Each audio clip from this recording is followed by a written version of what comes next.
Fala pessoal, tudo bem? Aqui é Felipe Souza e está começando mais um vídeo aqui no canal do Esporte Clube Basquete. E antes de começar o vídeo, como sempre, falar deles que estão apoiando a gente aqui, a UDSE, sempre apoiando nessa produção de conteúdo que a gente prepara para vocês, seja aqui no YouTube, também em podcast, também em texto. Então, já agradeço demais a UDSE por estar com a gente. E você que está assistindo esse vídeo, já ganhou 10% de desconto em toda a loja da UDSE. É só usar o código ECB10 que você já garantiu esse 10% de desconto e você pode começar a comprar várias camisas iradas, cara, lá. Várias estampas também criativas, pô, super legais, não só de basquete, tem de outras modalidades também. Vale muito a pena, beleza? Deixei na descrição do vídeo, então você pode ficar tranquilo, você não vai se perder, tá? Tá na descrição do vídeo, aproveite lá. Hoje, o tema é um tema que, olha, sempre surge dúvida. Sempre surge alguém, na verdade, comentando sobre. Mas pra que ter basquete? Vamos contratar um camisa número 9 lá, o atacante. O dinheiro que está investindo no basquete podia estar indo pro futebol, esse tipo de coisa. Normalmente isso vem do torcedor do futebol, e eu acho que até você que está assistindo aqui também torce pro seu clube no futebol. Mas esse é um comentário bastante comum até, somente depois de alguma eliminação do seu clube. Você está insatisfeito e aí você vai e tuita, reclama, fala bastante sobre isso. Então hoje eu quis falar um pouquinho sobre isso. Será que o basquete prejudica o seu clube? Agora que você já sabe o tema desse vídeo, antes da gente entrar em detalhes, vamos nortear a nossa conversa. Vamos nos ajudar, vamos conversar aqui para nortear um pouco essa conversa. Seguinte, investimento em basquete é muito baixo em comparação ao futebol. Os números, as cifras do futebol são muito maiores que o do basquete. Vou dar um exemplo.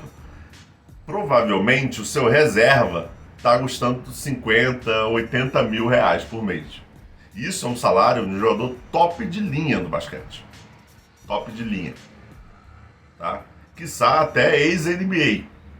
Então assim, então você já tem um norte que, quer dizer, com 80 mil você está pagando talvez um jogador já de excelência.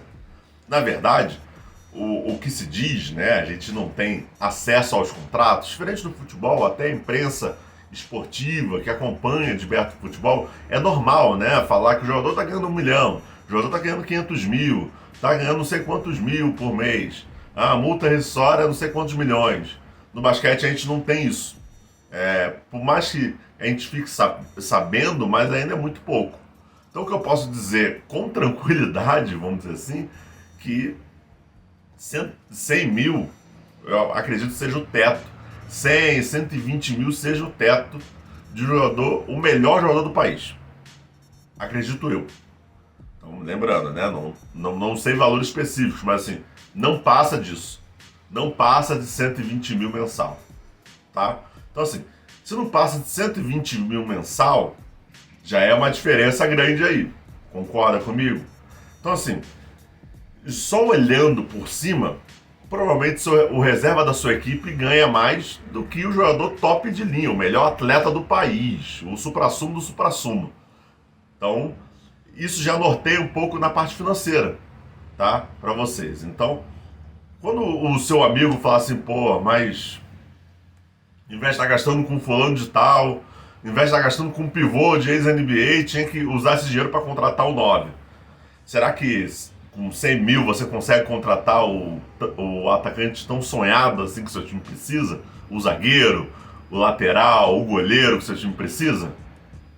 Acho que não. Eu acredito que não. Mas aí você pode me falar, não, talvez o Messi custe 100 mil.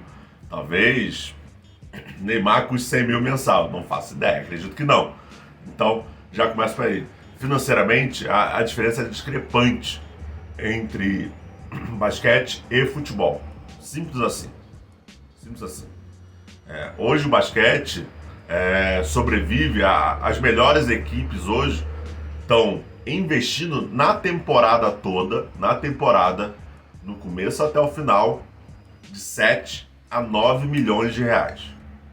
Na temporada toda.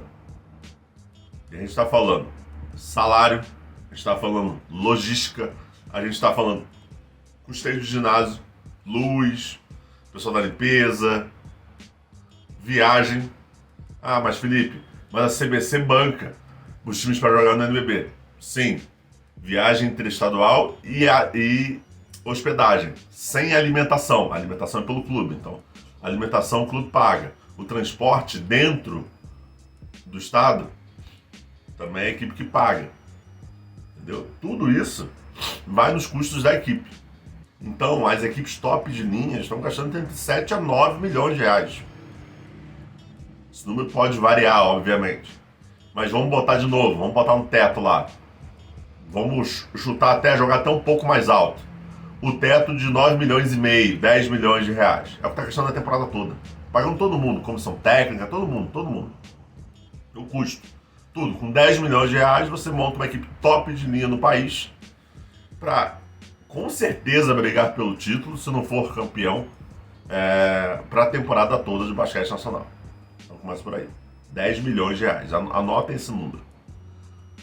Pensa, estamos fazendo um cálculo básico aqui. Pensa num jogador top de linha hoje no Brasil no futebol. Vou citar até mais recente, acho que o Daniel Alves ganha 1 milhão, algo do tipo. Vamos chutar um jogador que ganha 1 milhão por mês. Em 9 meses, ele já pagou uma equipe toda de pelo menos 10 jogadores em quadra, mais comissão técnica, mais tudo. Uma equipe top de linha. Então, em 10 meses já pagou tudo isso. Pensa no jogador que ganha 500 mil. Em 10 meses tem 5 milhões, correto? Em um ano ele tem 6 milhões. Então ele está praticamente uma equipe top de linha, com um atleta só. Então assim, isso é só para dar uma noção para vocês, financeiramente, que é discrepante. Basquete e futebol não se conversa nesse sentido financeiro. Não se conversa. E a gente fala muito de jogador top de linha. Mas hoje as médias salariais são baixas. A gente tem jogador ganhando desde 3 mil, 5 mil reais. A sua média está ganhando ali entre 3, 5 mil reais até seus 20, 30 mil. É nessa média. Os tops de linha são exceções. Não é todo mundo que ganha um salário de 100 mil, não. Não é todo mundo que ganha um salário de 70 mil, não. Não é assim tão simples. Então o basquete ele já começa uma diferença brutal financeira. Brutal. Então não se conversa. Então, tipo assim, quando alguém falar que não pode, pra que ter gastado um dinheiro para contratar um armador? Tinha que ter pegado esse dinheiro para contratar um atacante. Não dá. Financeiramente não dá. Ponto. Só se for um rateio, né? Se pegar o dinheiro desse pivô, pegar mais dinheiro não sei da onde, mas não sei da onde, mas não sei da onde. Então, financeiramente, a gente já olhou que não dá para poder comparar. Outro ponto que sempre falam é do autossustentável. E aí a gente vai entrar em vários pontos aqui. A gente vai ter diversas situações. O basquete tem que ser autossustentável. Normalmente é isso que o torcedor do futebol fala. Tem que ser autossustentável. Pô, meu clube não pode ficar gastando com basquete. Eu já vi isso diversas vezes. E vi isso presencialmente. Com Vasco e Botafogo, principalmente no Rio de Janeiro. Não pode depender do clube. Correto. Não pode depender do clube. Eu entendo essa frase. Eu acho que realmente os clubes têm que ser autossustentáveis. O basquete ele tem que ser autossustentável. Isso é um fato. Concordo com essa frase. Tem que ser mesmo. Talvez aí seja um dos primeiros problemas que a gente encontra em termos de gestão. A gestão dos clubes hoje são bem ruins. Por ser bem ruins, não são autossustentáveis. Com isso, o clube social ele acaba investindo ou injetando dinheiro para que a conta feche no mês. Ou que a conta feche no final da temporada. Às vezes a conta nem fecha. E aí, como foi até o caso do próprio Vasco. Os jogadores põem na justiça e briguem por lá. Mas que no final o clube vai ter que pagar. Não vai ser só o basquete. Então eu concordo com essa frase, que tem que ser autossustentável. Concordo, acho mesmo.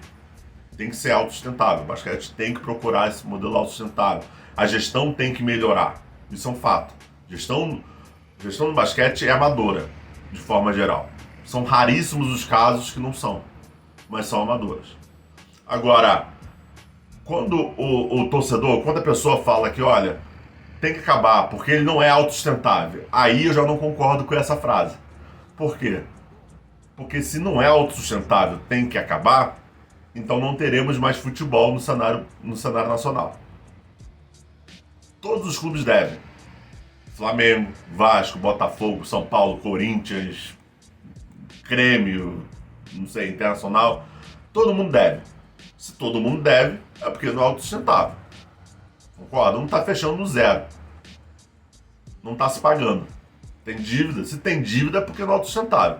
Então assim, tem que acabar com o basquete porque não é autossustentável. Então, pô, essa frase é um pouco confusa. Porque você não usa isso para o futebol. Então não faz muito sentido para mim. Mas sim, voltando em termos de basquete, o basquete tem que ser autossustentável, ele tem que procurar uma gestão equilibrada, ele tem que procurar uma gestão que tenha uma condição financeira saudável. Isso é um fato. Isso é uma coisa que a gente briga há muito tempo. Quem assiste a gente, quem assiste as lives, quem lê nossos textos no Esporte com Basquete sabe disso. A gente está falando disso há anos, não é hoje. A gente está falando há 2 anos atrás, a gente está falando mais tempo. Tem que ser autossustentável e tem que ter uma gestão boa. Tem que comprovar financeiramente, tem que ser equilibrado, tem que saber aonde você está investindo o seu dinheiro. Não adianta ganhar 5 milhões e querer gastar 5 milhões e meio. Não adianta ganhar 2 milhões e querer gastar 2 milhões e meio. Não faz sentido. E isso ainda acontece muito. Isso ainda acontece demais. Então, isso é realmente algo preocupante. E aí eu entendo quem reclama.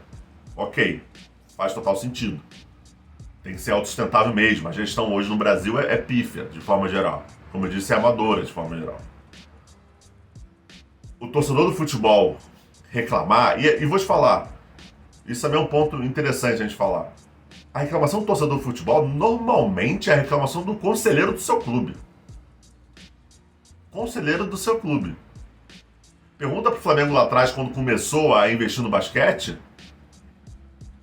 se não tinha conselheiro querendo acabar com a modalidade. No Botafogo, vários, até hoje, querem acabar com a modalidade. No Vasco nem se fala. No Corinthians, pressão também é a mesma coisa. Então esse comentário do torcedor, por mais surreal que seja, que aparenta, é um comentário que acontece no dia a dia do seu clube. É porque seu dirigente fica escondido, não aparece na rede social e não fala isso. Às vezes o próprio dirigente, até na rede social, apoia a modalidade. Mas quando ele chega lá no conselho, ele é o primeiro a levantar a mão e falar assim, tem que acabar com o basquete, a gente tá dando prejuízo pra gente, tem que acabar. É que às vezes o torcedor é muito enganado. É ingênuo, na verdade. Muitas vezes é muito ingênuo. Política acontece em tudo que é lugar. Basquete não é diferente. Muito tapinha nas costas. Então, assim, a reclamação do torcedor também é a reclamação de conselheiros dentro do clube. Ser autossustentável, como eu disse, né? Basquete tem que ser mesmo. Essa cobrança de não for autossustentável, tem que acabar, é surrealista, porque fosse assim o futebol acabaria. Mas uma coisa que a gente tem que trazer aqui também, importante, e aí entrando até um pouquinho em termos de gestão. A gente até adianta um pouquinho do tema que a gente falou no episódio do podcast que vai sair semana que vem, do Projetando o Brasil no Cenário Mundial, da nossa série. Uma das coisas que também dificultam, ou talvez até criam essa narrativa que o basquete gaste muito, ou que o basquete custe demais, ou que o basquete isso, o basquete aquilo, é porque no demonstrativo financeiro, nos balancetes dos clubes, raramente vem discriminado os valores que são investidos no clube. E quando eu falo valor, não é salário. Até porque não vai. Quem sabe um pouquinho de economia, né, entende rasamente sobre balanço financeiro, sabe que não vai salário de ninguém ali. Vai salário total, né, da equipe toda, algo do tipo. Mas assim, normalmente nos balanços financeiros não vem discriminado o quanto você gasta com basquete. Então esse torcedor e esse conselheiro, ele não consegue ver o quanto o clube realmente está gastando no basquete. Vou dar um exemplo do São Paulo, que foi o que gerou uma repercussão maior no Twitter. O cara do São Paulo, quando ele vai pegar o balancete do São Paulo, ele não acha lá o quanto ele está investindo no basquete, quanto o clube está investindo no basquete. Normalmente, eu vou falar de forma geral, porque eu não peguei todos os balancetes possíveis, Mas você vai no balancete do Botafogo, que eu já olhei, vai no balancete do Flamengo, que eu também já olhei, são balancetes de esportes olímpicos. Entra tudo meio que junto num bolo. E aí você não sabe o quanto realmente está sendo investido no basquete. E aí fica subjetivo. E quando é subjetivo, só ajuda a criar esse tipo de narrativa. Tá gastando milhões. Tá gastando não sei quanto. Tá gastando isso, tá gastando aquilo. Deixa muito subjetivo. Então, assim, eu acho que até os clubes mesmo poderiam deixar um pouco mais evidente, mais claro isso. Aí eu não sei, eu, Felipe Souza, não sei o quanto os clubes querem fazer isso. O quanto seria bom ou ruim para eles, politicamente, algo do tipo. Mas eu acho que poderia deixar mais evidente isso. Olha, o investimento no basquete foi 6 milhões de reais.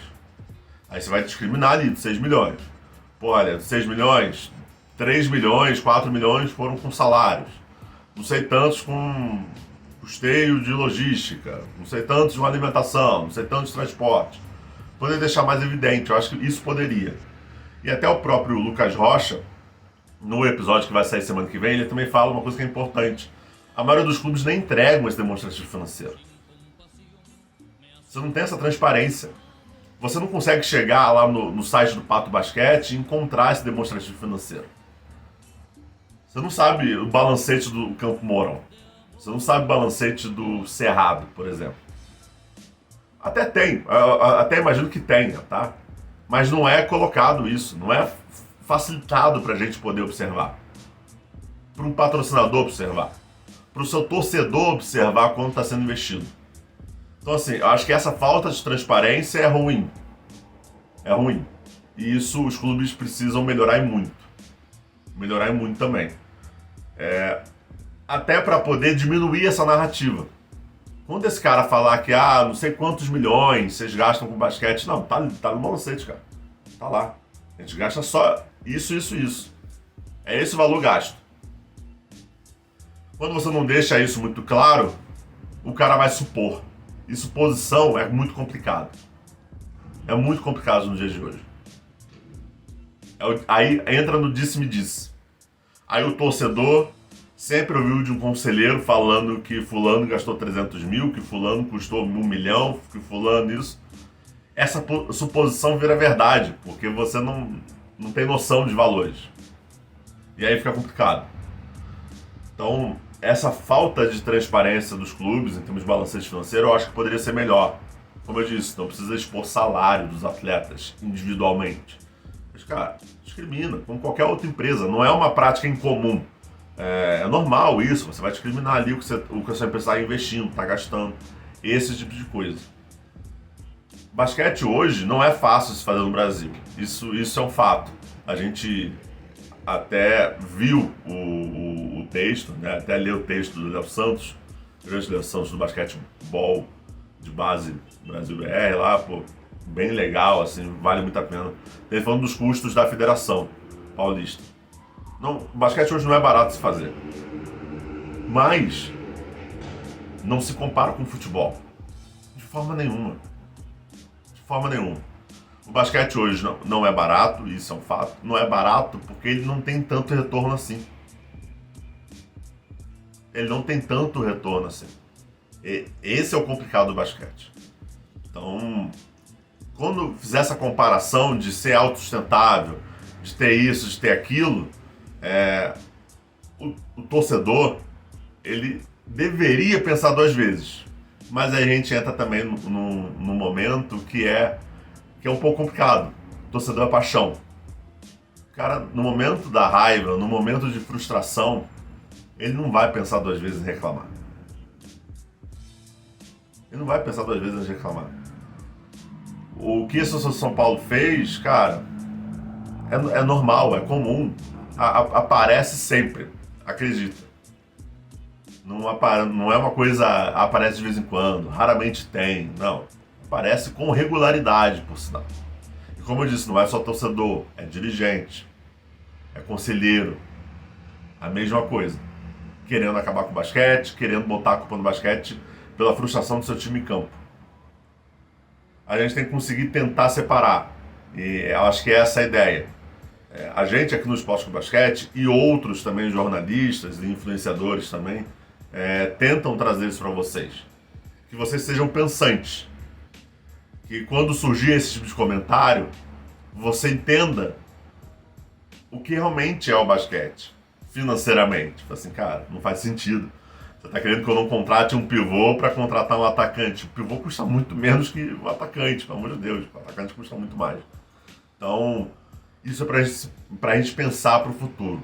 O basquete hoje, ele não é acessível para muitos clubes. Mas para clubes de futebol, o custo que eles têm com o basquete é muito menor que eles têm com o futebol.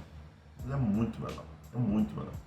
Acredito até que se gaste mais com a base do futebol do que se gaste com o basquete. E aí você fala assim, pô, Felipe, olha só. Pô, no basquete a gente está gastando o que você está falando aí de 7 a 9 milhões, mas a gente não está tendo título. A gente nunca ganhou nada. Ah, mas é um projeto que a gente não sabe se vai para frente. Aí eu te entendo e aí a gente tem que entrar para um outro motivo, né? Aí você tem que cobrar também resultados, ou o que está sendo feito, como está sendo investido esse dinheiro. Está sendo investido esse dinheiro. No mundo ideal, o basquete seria autossustentável. Para mim esse é o básico. Ele deveria se pagar, ponto. Mas no mundo ideal, o basquete pode virar uma nova receita pro clube. Pode trazer dinheiro pro clube. Se essa equipe que está gastando não sei quantos milhões, está gastando 2 milhões, 3 milhões, e ela, cara, monta um elenco com dinheiro que dá para pagar, monta uma boa comissão técnica com que dá para pagar, monta um setor de marketing, um setor de comunicação, você pode gerar negócios para o seu próprio clube. Se você fizer um marketing bem feito, se você fizer uma boa comunicação, conseguir estar nos principais portais. E quando eu falo principais portais, eu não estou falando do esporte do basquete, não estou falando de outros colegas que também escrevem, estou falando Globo, estou falando ESPN, estou falando Yahoo, estou falando Band, sabe? Estou falando de grandes portais. Você consegue estar em grandes portais, você consegue vender boas pautas, você consegue trazer novos patrocinadores. Esse novo patrocinador, esse dinheiro que pode estar entrando no basquete, ele vai estar ajudando diretamente o clube. Diretamente o clube. Porque você vai ajudar, pode ajudar financeiramente, porque esse patrocinador pode querer também investir no clube. Se um Corinthians, a gente falou muito de São Paulo e Flamengo aqui, mas se um Corinthians faz essa boa comunicação, esse bom marketing, ele pode trazer patrocinador para o clube de futebol. Para a base do Corinthians. Ele pode fortalecer uma coisa que é importantíssima, principalmente no futebol e parte empresarial também, que é fortalecer a marca, né? O famoso fortalecimento de brand, né? da marca. Você pode fortalecer a marca. Sua marca vai estar em evidência. Ela estando em evidência, a empresa vai querer se juntar a ela. E assim vai. Essa roda gira no final das contas. Você vai conseguindo monetizar, você vai conseguindo crescer, você vai conseguindo ficar cada vez mais forte. Cada vez mais forte. Conseguindo monetizar o próprio clube. E aí, amigo, você não tem que reclamar. Hoje, a gente tá a passos muito atrás, assim. Passos largos ainda no atraso em relação a isso. A gente tem que melhorar muito. Tem que melhorar muito. E situações como essa do São Paulo, situações como do Corinthians, os clubes de futebol vão sofrer o que o Flamengo também sofreu lá atrás. Não foi só flores lá atrás do Flamengo. Não foi. E vão sofrer. Vai ser difícil. Não vai ser fácil. Não vai ser fácil. Mas é um trabalho de cada dia. É entender o que o Corinthians hoje está fazendo para ser autossustentável no basquete. São Paulo contratou Caboclo, por exemplo. Legal, ótimo. O que está se fazendo para poder ser autossustentável? Eles vão usar o direito de imagem do Caboclo? Eles vão investir em divulgação? Qual é o marketing hoje do São Paulo? Qual é o marketing hoje do Corinthians? Qual é o marketing hoje do Flamengo? Qual a receita que eles estão esperando trazer para o clube nessa temporada? Para o clube de basquete e possivelmente trazer para o clube geral. Então tudo isso tem que ser levantado. Isso pode ser uma cobrança sua para o clube. Pode ser uma cobrança sua para o dirigente. Pô, beleza, contratou o jogador, cara, fantástico, fico feliz como torcedor, pô, só felicidade e tal. Mas o que você vai fazer? Como você vai aproveitar esse cara? Além da quadra. Porque é isso. O jogador, ele não só pontua dentro de quadra. Ele tem que pontuar fora de quadra também. Até porque 90%, quiçá todos, ganham direito de imagem. Então o seu clube está pagando pela imagem do atleta. Então é o mínimo que se espera que você possa investir nesse cara em divulgação, em marketing, em qualquer outra coisa.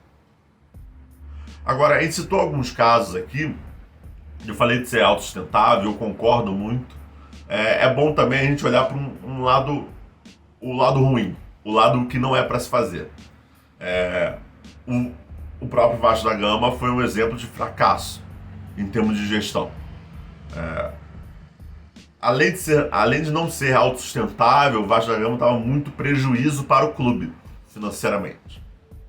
Porque não conseguia ser autossustentável, não tinha patrocinadores, não conseguia trazer patrocinadores para camisa de basquete e ficava a cargo do clube social arcar com os custos.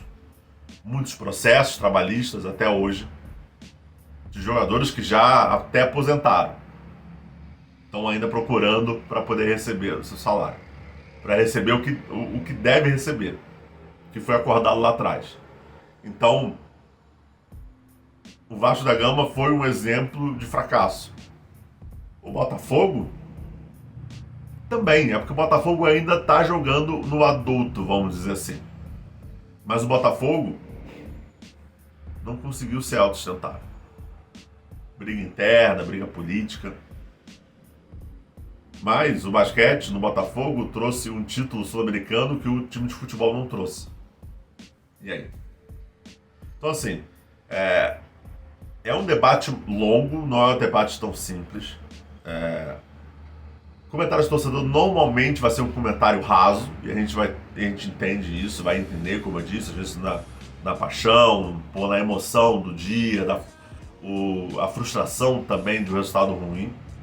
Mas a gente tem que também olhar para todos os lados, entender. Então hoje, o basquete precisa ser sim autossustentável. O basquete é muito mais barato que o seu futebol, é muito mais barato que qualquer gasto para o futebol. É com certeza muito mais barato, vocês podem ficar tranquilos com isso. Muito tranquilos, que é uma quantidade absurda. Se acabar o basquete, não vai mudar o resultado do futebol. Então o futebol de base tem um custo muito maior do que o basquete, se der mole. Então o basquete tem que ser sustentável, o custo de futebol e basquete não se compara, não faz sentido comparar. Falta um pouco mais de transparência, eu acho que poderia deixar mais evidente nos balancetes, nos demonstrativos financeiros dos clubes, sim, o investimento na modalidade, para diminuir a chance dessa suposição de informação. Eu suponho que gastou tanto, ou fulano me disse, ou ciclano me disse que é isso, e aí fica no disse-me-disse, tem que acabar com isso. E no final é gestão, tudo é gestão. Então os clubes têm que ser melhor geridos, têm que pensar cada vez mais nessa parte financeira, em ser autossustentável. Hoje o basquete não prejudica o seu clube, você pode ficar tranquilo. Não prejudica. Não prejudicou o Vasco. Vou dar um exemplo. O basquete do Vasco dava dívida para o clube social? Tava. O clube Vasco da Gama tinha que arcar com os custos do basquete. Mas prejudicar é uma palavra forte. Prejudicar é uma palavra forte. Quem prejudica mais? O atacante que perde um gol livre e o seu time não passa de fase e perde milhões, perde a chance de ganhar milhões da próxima fase, ou o jogador que custa 50 mil no basquete. Pois é. Então, prejudicar é um pouquinho puxado. O basquete não prejudica. Mas ele tem que, obviamente, ser sustentável. Ele não pode ficar num conformismo, num conforto de achar que, não, qualquer coisa o clube paga. E você que está assistindo a gente, tem que sim ser uma voz pensante e uma voz crítica. Cobre. Se o seu clube está investindo alto, ótimo. Mas qual o retorno que ele vai trazer? Qual a divulgação que ele está fazendo? Qual marketing ele está fazendo? O que ele está buscando para melhorar cada vez mais? Quais entregas? Se você for sócio torcedor do clube, o que você está ganhando em troca do basquete? Você tem que cobrar isso. Acho que é o mínimo, na verdade. Acho que é o mínimo. Porque senão também eles ficam nos bastidores, tranquilos, tomando sua cerveja, sossegado, porque ninguém cobra eles. E vai estar achando que tá tudo mil maravilhas e não tá. É isso, pessoal. Espero que vocês tenham gostado do vídeo. Quero saber o que vocês pensam, né, sobre isso. É um tema um pouquinho complexo. A gente pode até debater mais até nos comentários. Qualquer coisa a gente possa até fazer um outro vídeo. Não é um problema. A gente pode talvez tocar um ponto que eu não tenha falado aqui. Eu posso tocar num outro vídeo. Não é um problema nenhum. Mas eu quero saber de vocês, o que vocês acham disso. Como é que vocês observam essa comparação? Vocês acham que o basquete prejudica o seu clube? Você acha que o seu clube tem que parar em vez de investir no basquete? Ou tem que parar só de investir no futebol, só investir no basquete, ou algo do tipo? Como é que você observa isso? Conta pra mim aqui nos comentários e vamos conversar um pouco. Dependendo do que for, como eu disse, até gravar um outro vídeo. Beleza? É isso, pessoal. Até a próxima.